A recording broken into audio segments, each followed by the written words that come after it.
Welcome back to Missing. I am Tim here today with Lance. Lance, how's it going today? I'm doing fantastic today, Tim. Thanks so much for asking. I know our listeners are going to be doing fantastic after we announce the guest that we have on today, because this person was instrumental in our lives as youths growing up in the 90s.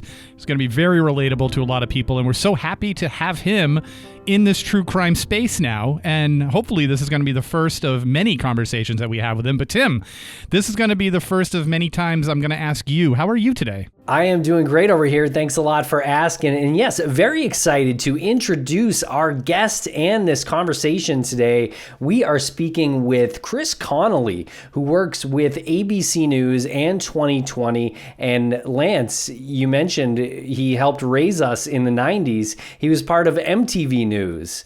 So definitely watched him a lot, you know, in our formidable years, those latchkey years, and he was on TV a lot. And Lance, I just want to say, this is the second person from MTV that we've had on in the past few years. First one was Dave Holmes, and now Chris Connolly. Who's next? Downtown Julie Brown? We can only hope that the next one to come on is Downtown Julie Brown. Let's get her into the crime sphere as well. So today with Mr. Chris Connolly, Lance, we are speaking about a really wild story. And he's got a podcast that has just been launched from ABC, and he narrates it. It's called Coldblooded Mystery in Alaska, and it's about the murder of Dr. Eric Garcia from Ketchikan, Alaska. And this is a really wild story. There's a man named Jordan Joplain who calls 911 for a wellness check on his friend, Dr. Eric Garcia, and it kind of gets the whole story rolling. Yeah, it's just twist after twist. The one thing that I really appreciated with Chris and his approach to this investigation and telling the story was that he was very adamant to emphasize the deep feelings that people had about their town, about the doctor, about his passing, just what he meant to them. Chris approached this first and foremost, really digging into what he kept saying were like, there are these deep feelings there. There are these feelings of respect. So when you start from there, the story that you end up telling is going to be a great one. All right, Lance. So I hope our listeners check out the show, Cold-Blooded Mystery in Alaska, and please let us know what you think of this conversation with Chris Connolly on Spotify or YouTube. And hey, we're a video show on Spotify. Just letting folks know in case they're Apple listeners and they didn't know. Could switch over and watch this show as well as listen. Tim, people can actually see us and watch us in person in September 5th, 6th, and 7th. We're going to be in Denver, Colorado for CrimeCon.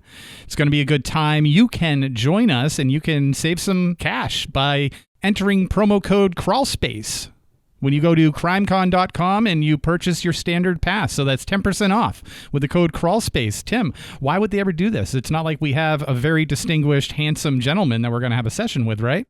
Yeah, no, actually, we do have that. So in addition to all the other festivities from that weekend, we're going to be there at Creators Row having a blast with some of our colleagues and things like that. We are also doing a panel with famed death investigator Joseph Scott Morgan of the podcast Body Bags, and we are going to break down the story of the New England serial killer. And we've covered it on these airwaves for the last few months now, and this is a chance to speak with a true professional in his field, and we can break down this weird and wild story. All right, well, we're going to hear from another true professional in his field, Mr. Chris Connolly, right after we take a quick break for commercial.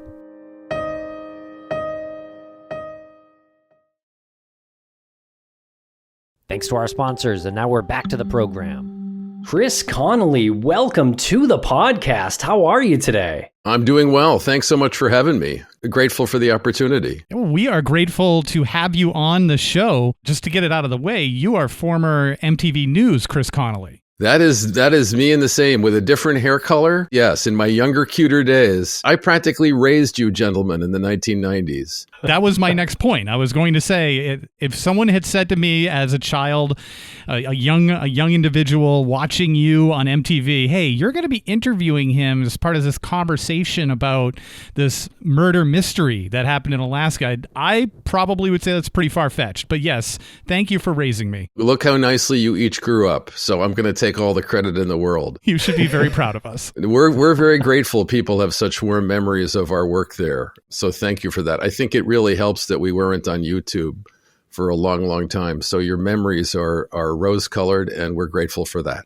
Beautiful. Thank you. Well, how did you make this transition into true crime stories? I've been affiliated with 2020 for a while now, I guess. I came over from MTV in 2001. And as you are aware, of course, 2020 has been doing this amazing work in the true crime space for some time now. And I was lucky enough to get asked to try my hand at one or two. And we both seem to have, success doing it. And so I'm grateful to be included and get a chance to tell these stories. Right. So was this something that was even on your radar in the beginning about being good at this? Like, you're very good at pursuing leads, at joining in with people like law enforcement to, learn how they're doing things, and you're communicating that to the viewers.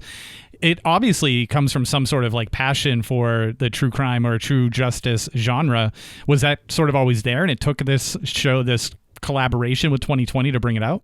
Yeah, I wouldn't say that's a far-fetched thing. Yes, I grew up as the child of two lawyers. I used to go to trials with my mother every now and then. I worked very briefly 50 years ago as an intern for the Southern District of New York U.S. Attorney's Office. It was always there in one way or another. And even during my time in magazine journalism or at MTV even, there were investigations that we covered that involved some of the best loved individuals in music. You think of Tupac Shakur, you think of Mia Zapata from the Gits. Right. We did a half hour on her on MTV. Biggie, of course, and a number of cases like that. So I suppose that kind of storytelling has always been part of what, I've been lucky enough to get to do. And the opportunity to tell these stories at some length and to convey the detail and nuance that that everybody on our team kind of picks up as we report these stories is a really fortunate thing for us. And we are grateful for the chance to share it in this form. Yeah, so you've got a new podcast called Coldblooded Mystery in Alaska.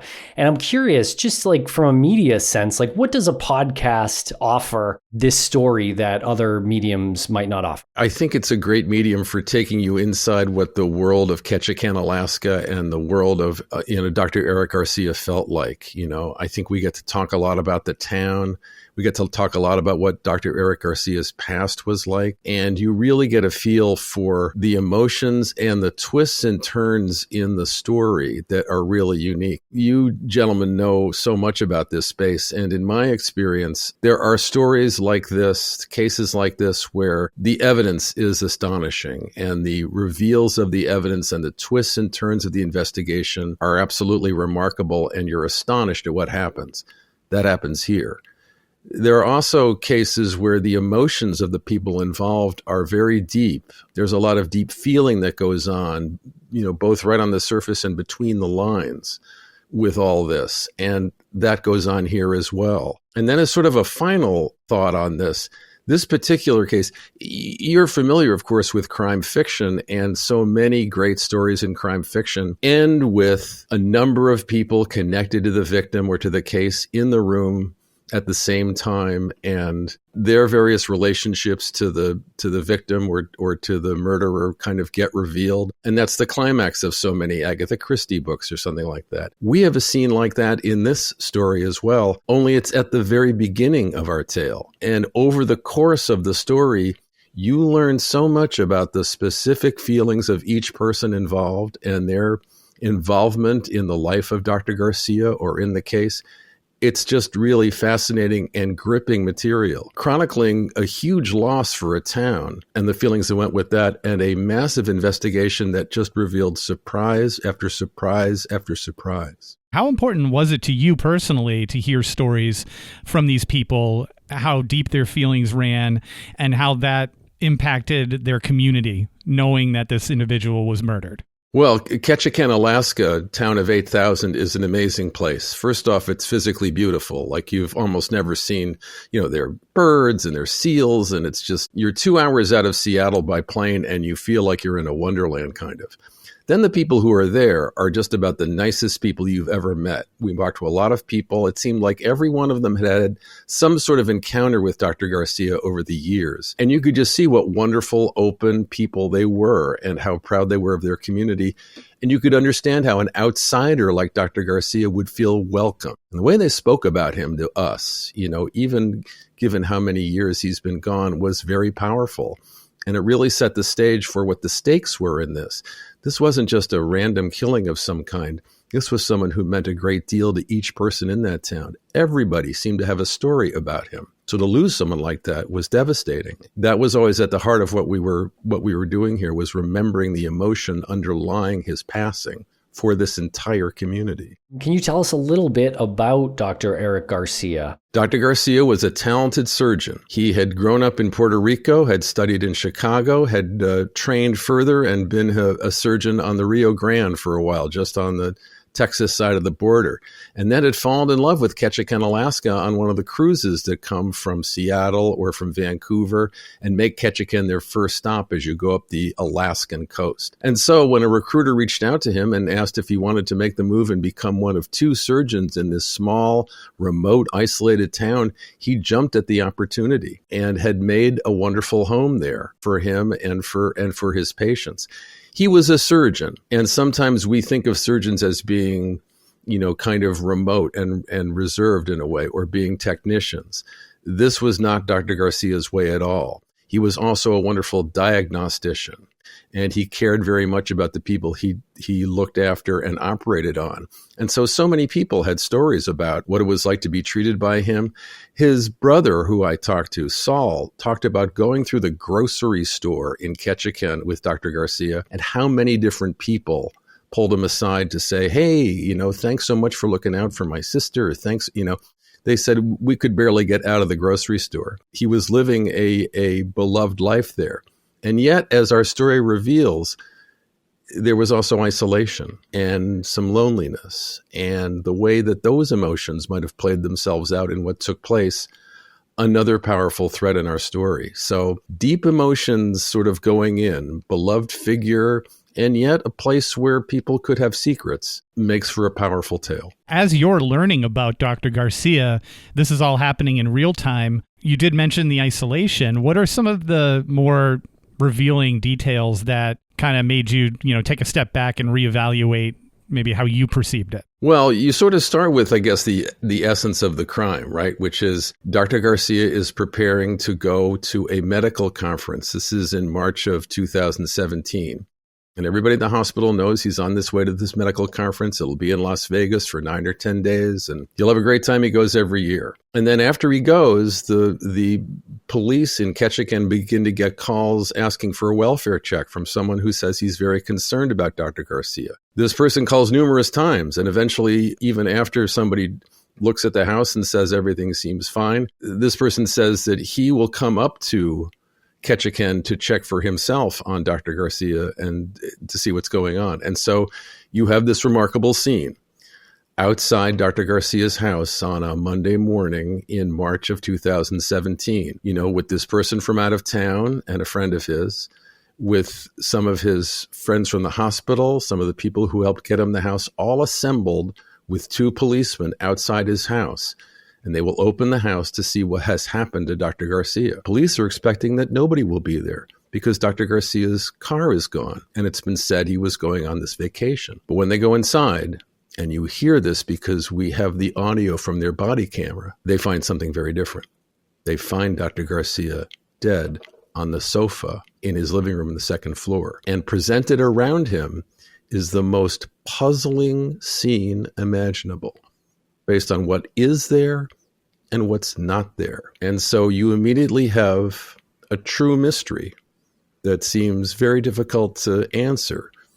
And then when these people who have gathered, at the house are told of his passing, the emotions are massive. This is a beloved figure. This is a shocking development. And so what goes from there is increasingly powerful. What were the initial thoughts when he was found? Did they think that this was something that wasn't a murder? Like, how did they kind of categorize it? It's not so unusual, I understand, and this is just sort of based on our conversations with law enforcement, that sometimes you go to a house in Alaska and someone who's in their late 50s is no longer alive. Like, that's been known to happen. It's a rugged part of the world, and sometimes that sort of thing takes place. So the initial questions were, was this some sort of natural medical act of some kind? Don Hink, his close friend and associate at the hospital, told the police that he'd had a series of heart troubles over the years. He'd had a bypass operation down in Seattle. He definitely had a heart that was compromised on some level.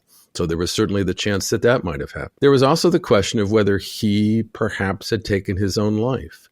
There was, among other things, next to his body, an empty pill bottle of some kind that seemed to maybe have Valium that once had contained Valium. So had he taken his own life somehow? And then there were other puzzling things about the scene. As police walked up the stairs for the first time, the first thing that struck them was not just the physical place, but the smell. There was a smell of charcoal, briquettes, maybe of lighter fluid or something. And as they ascended to the second floor, they saw that the door was propped open to a deck on the second floor. And there, just outside the door, open door, was a full charcoal, setup there, blowing in to the house. So had the doctor taken his own life, perhaps? Had there been some sort of... Those were the questions. But there were further unsettling developments that called everything into question. And that's what was so fascinating from the very beginning. Was there an autopsy that was performed? Well, there was an autopsy, and I guess you could say it was inconclusive. So toxicology came first. Then the cops begin to look around a little bit. Like we said, it's the stuff that's there and the stuff that's not there. What's there is very puzzling. You have the doctor there. You have this empty pill bottle. You have a slice of bacon on a coffee table next to him. You have a charcoal briquette on the table next to him, also a burned one, with maybe a little charcoal briquette residue on his T-shirt. And then the cop's eyes gaze up a little bit, and they see on the wall this very striking sight. They see braces for smoke detectors, a fair number of them, but the smoke detectors aren't there.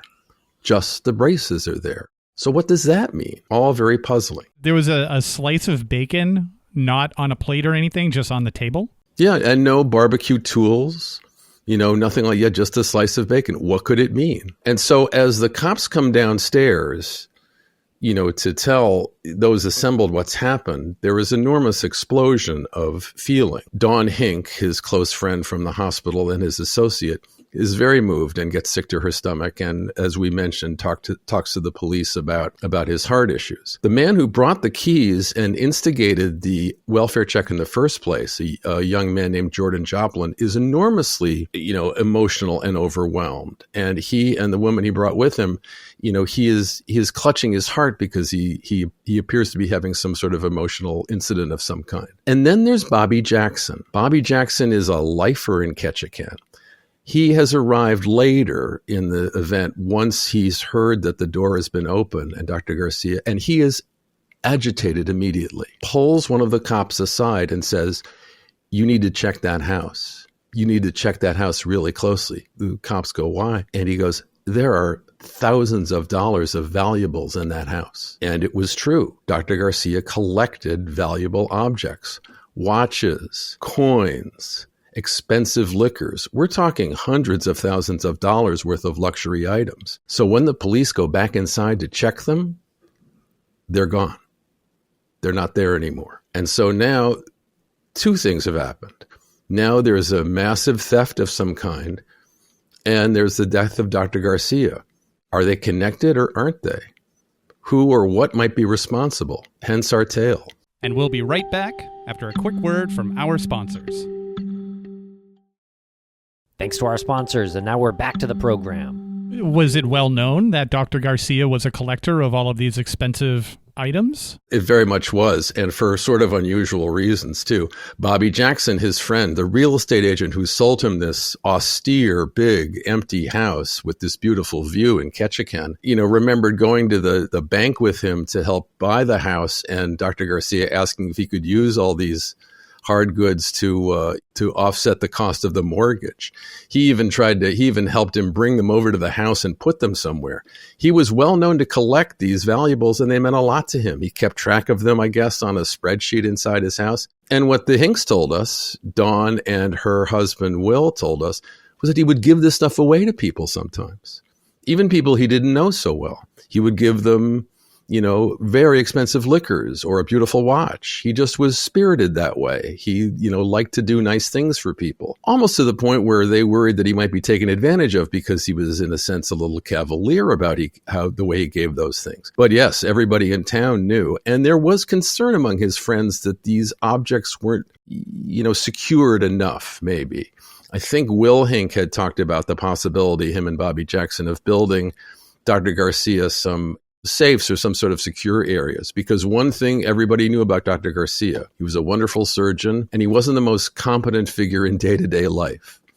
Like, he couldn't take care of things, very well. He wasn't a handy guy in a place where everybody was handy. His brother told us once, if my brother had seen his house on fire, he would have called an assistant and said, can you call the fire department or something? Because I think my house is on fire. So had he been hopelessly naive, had he collected all this stuff and put himself at risk? Could this tiny town of 8,000 be harboring a murderer or a thief? These were among the questions that presented themselves to the police. Were there signs of forced entry into the house? None, Tim. None whatsoever. This was the great mystery. There was an open door, that open door we talked about on the second floor where the charcoal had been. And perhaps significantly, the first policeman who did a welfare check on him had not seen that open door. He'd not been able to go all the way around the house and check. So he just sort of looked around and said everything seemed fine. And one of the reasons why he thought everything was fine was that Dr. Garcia's pickup truck was gone. This was the sort of town where you drove the pickup truck to a parking lot and then took a ferry to the airport. You didn't take a cab or anything like that. So if he's supposed to be on vacation or taking some sort of time at a Las Vegas event, makes sense that his car's not there. All makes sense. But aside from that, yeah, a locked door mystery in so many ways. What is this stuff doing here?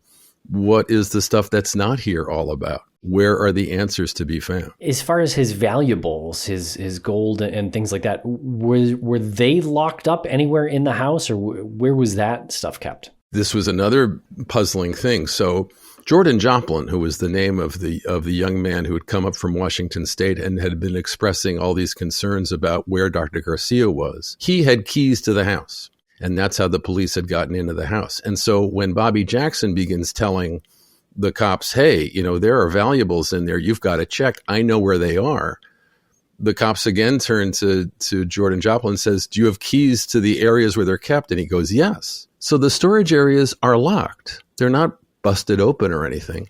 But when they're opened up, they're empty. There are racks and racks of things. And you'll hear this on the body cam. You'll hear, I think, Bobby Jackson say, it's all gone. He's dead and everything's been taken. The dramatic moments on two fronts in this investigation just keep coming and coming and coming. So these were in storage facilities or like a storage shed on his property? No, just under the stairs, Lance. Oh. It's like, he was a little too casual, was the feeling of his friends about this enormously valuable stuff.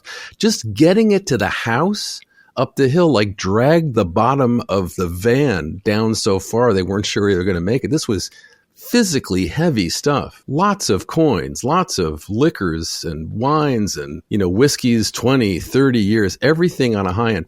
That's what he spent his money on. He lived alone in a huge house in Ketchikan, Alaska. He spent the money that he made, the money that they paid him to be a surgeon in this remote town, on these valuables. They gave him great pleasure, and he monitored their value, and he liked to show them off, and he liked to tell everybody about them. He was proud of them. This town is small. You said around 8,000 people, right? Around 8,000 residents, and that's during the regular time of the year, but it also becomes a sort of vibrant community when the cruise ships come in. Well, exactly. Those same cruise ships that brought Dr. Garcia to Ketchikan in the first place, they bring people in the warm months at a rate twice that. There are people all over the town, conceivably, just stretching their legs or doing a little shopping or checking out the town. So there is this constant churn of people coming in and out. And a lot of the economy is based on the tourism in Ketchikan. Ketchikan was a mining town. Ketchikan was a logging town. Ketchikan was a salmon fishing town. Some of those vestiges of things continue, but now so much of the town makes its money on that tourism. And a lot of people come through town. So that has something to do with it. It also meant that the doctor had to take care of people on the cruise ships, in addition to some of the injuries that people who work with their hands in that part of the world must get. One day he was treating people for illnesses, and the other day he was treating people for broken limbs. So he was invaluable in this town. Taking him out of this town was a blow to the town.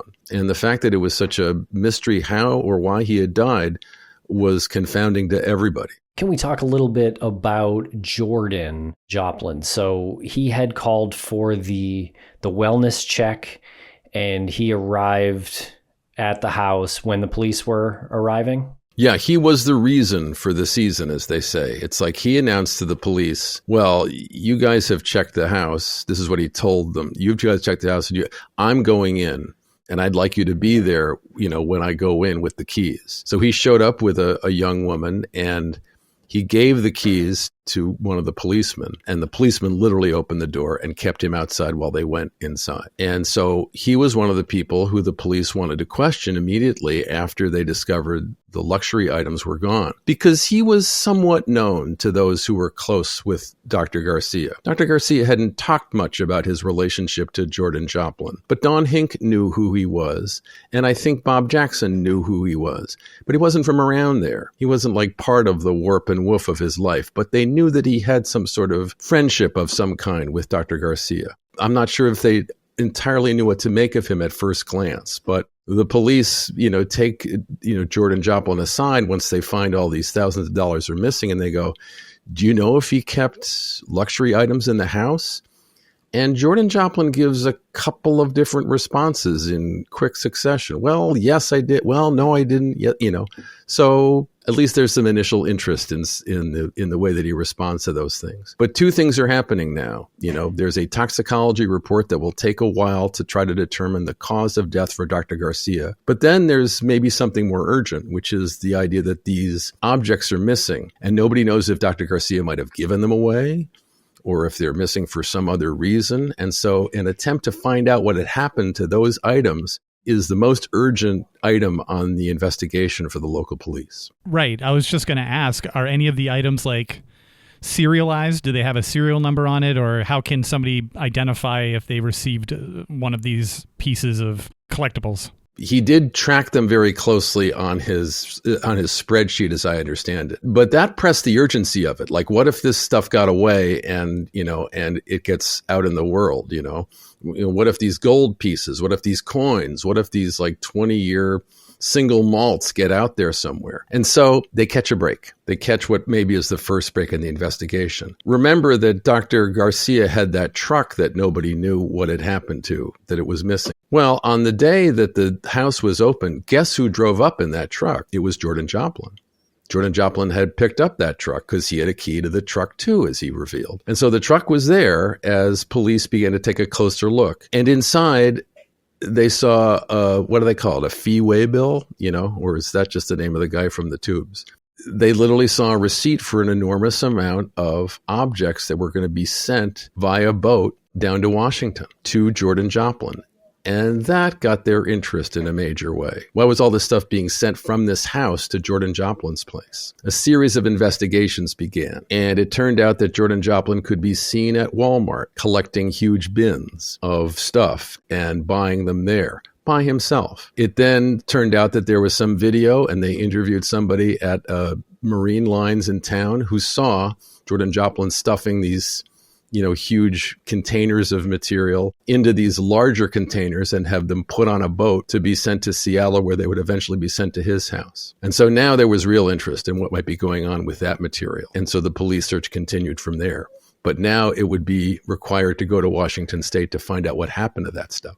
So what did Jordan say about why those were being shipped to him? As they began to continue their investigation, they also looked into all kinds of emails and texts that Dr. Garcia might have sent. And it soon emerged that his relationship to Jordan Joplain was a long-standing one, and had often involved gifts of some kind, and had been maybe more than just a friendship, that there had been tender thoughts shared by the two of them over time. And this, came as a substantial surprise, I guess you could say, to many of the people who knew Dr. Garcia. He'd always been very mysterious about his personal life. As much as they admired him, they didn't know much about whether he dated or whether he'd been close to anyone before. But now police were revealing, documents and communications back and forth that suggested that something, beyond just a normal friendship was going on. And so they continued to investigate and find out more and more about the link between Jordan Joplain, this young man from Washington State, and this eminent surgeon from Alaska. Yeah, how did they even meet? Jordan Joplain had had many jobs over the years and continued to do so. But I guess Dr. Garcia was down, perhaps getting some medical attention in Washington State at one point, and hired Jordan Joplain to be his masseur. And so there'd been a massage of some kind, and he'd paid him a sum of money. And I guess they had remained in contact. And Joplain had come to visit him up in Ketchikan on a number of occasions, and he'd gone down to Washington State to be with him. There was the sense that his brother told us that after that bypass operation, there'd been kind of a reconsideration for Dr. Garcia about how his life was being lived, that it was time to, perhaps not focus so much on work or something. But as more and more information began to be revealed, it was clear that there was some kind of intimate relationship going on, and that in particular, Dr. Garcia seemed to have very strong feelings for Jordan Joplain. And so that became an important element as things progressed. Then police made it down and joined forces with the folks in Washington State and got their hands on those huge crates of material that had come from Dr. Garcia's house. And they were loaded with stuff. They were loaded with bottles and coins and gold pieces and computers and cell phones and ID and passport, I think, things like that. So a lot was going on. Meanwhile, Jordan Joplain was making a lot of inquiries as to when he could pick up this stuff. They wanted to do a search of Jordan Joplain's house in Washington State, but they didn't want Joplain there, the cops did, because they were afraid he might have a weapon of some kind. So they came up with a ruse to get him out of the house. They said, well, your stuff is here, but you need to come in and sign for it. They knew that Joplain would be leaving the house to pick up his material. While they did that, they got a search warrant for his house. And so they began the search of his house. And then Joplain makes his way to this, shipping area near the port to try to get his stuff. And they're waiting for him as a couple of cops, and they arrest him for theft. But that's just the theft. They're still looking. They haven't quite figured out what it is that lies beyond that. And so now secrets are being revealed. Intimate secrets about their lives together. There are cards and correspondences that are found in the house. And we're painting this picture of this lonely surgeon in this home alone, striking up with this relationship with this man that meant a great deal to him. But Jordan Joplain had a much more complicated life than just that. And we'll be right back after a quick word from our sponsors. Thanks to our sponsors, and now we're back to the program.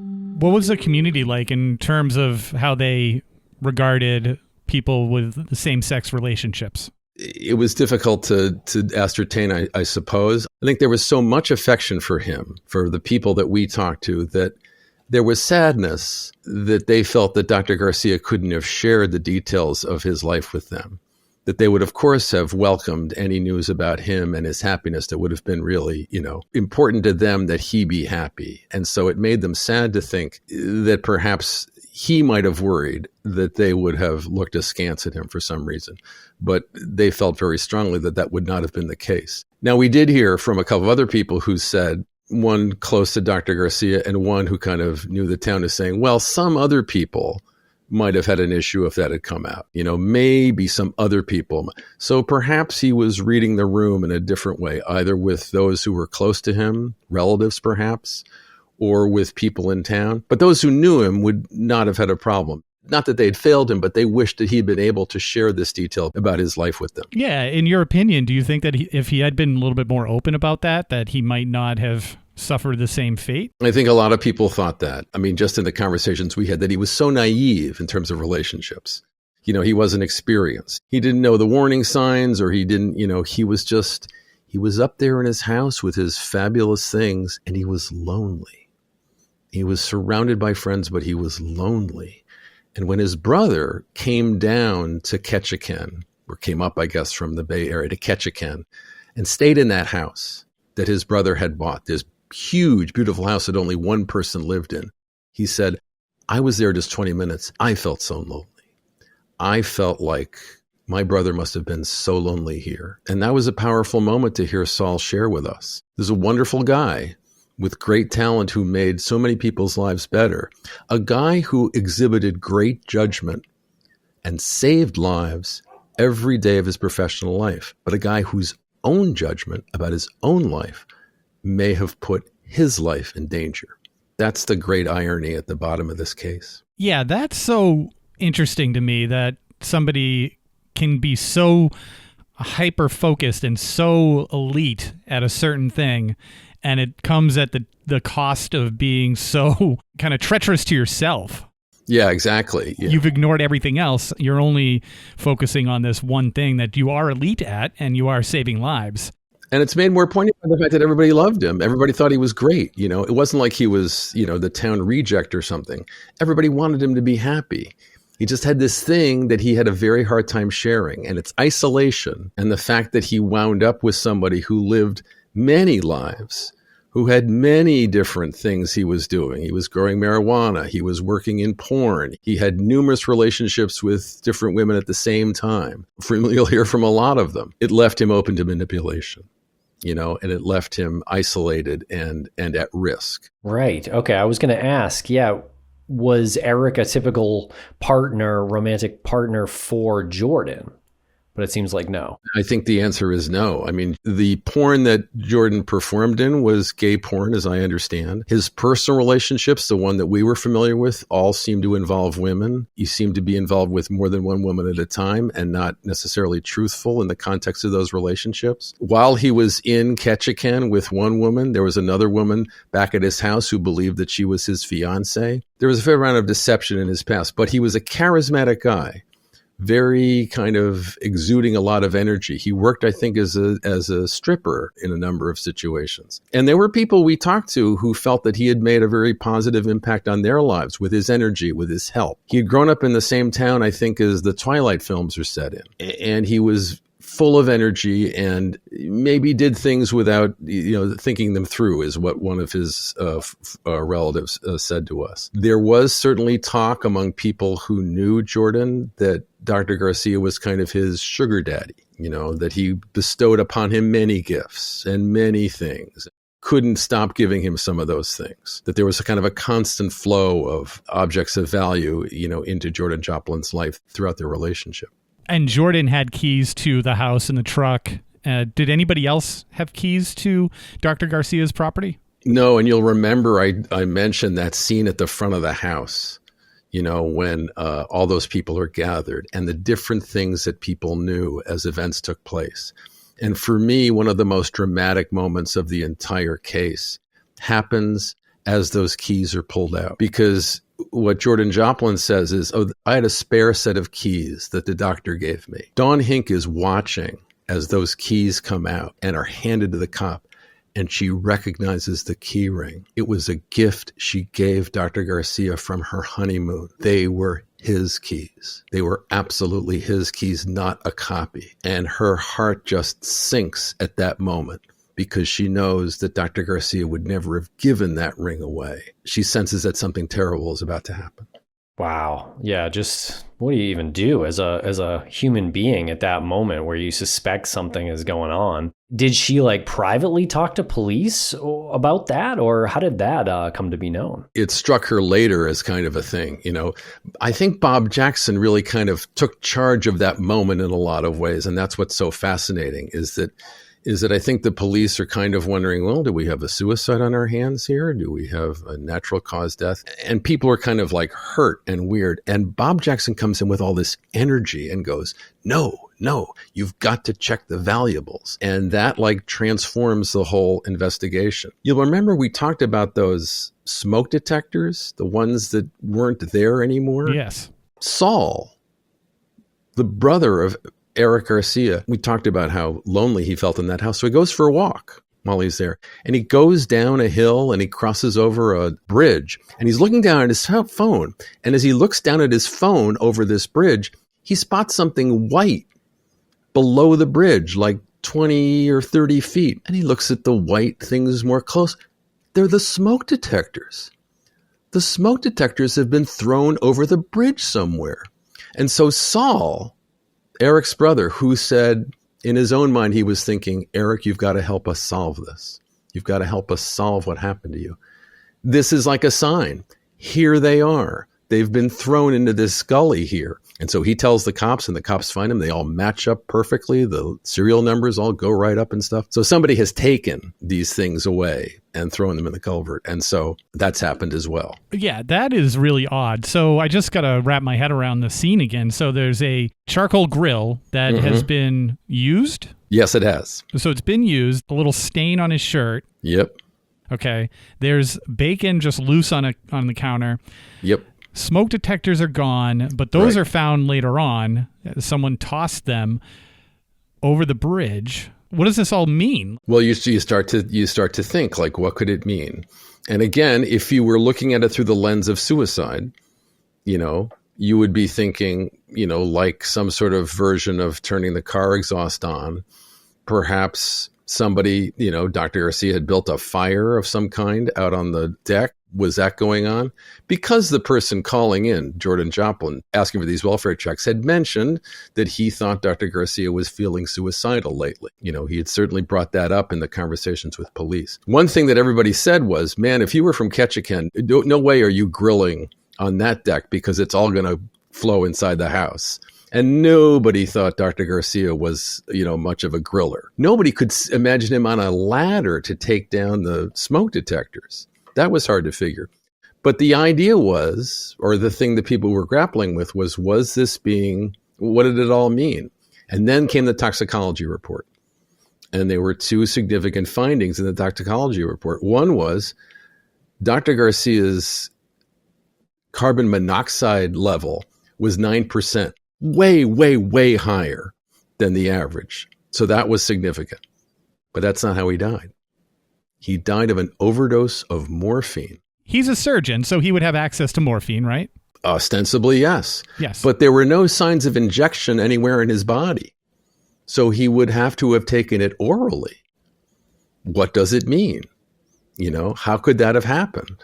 That seems to make, what's going on with that? The mystery of the morphine, as much as they were able to appear to connect Jordan Joplain to the goods that had disappeared from the house, connecting Jordan Joplain to something like the morphine was, a more challenging thing.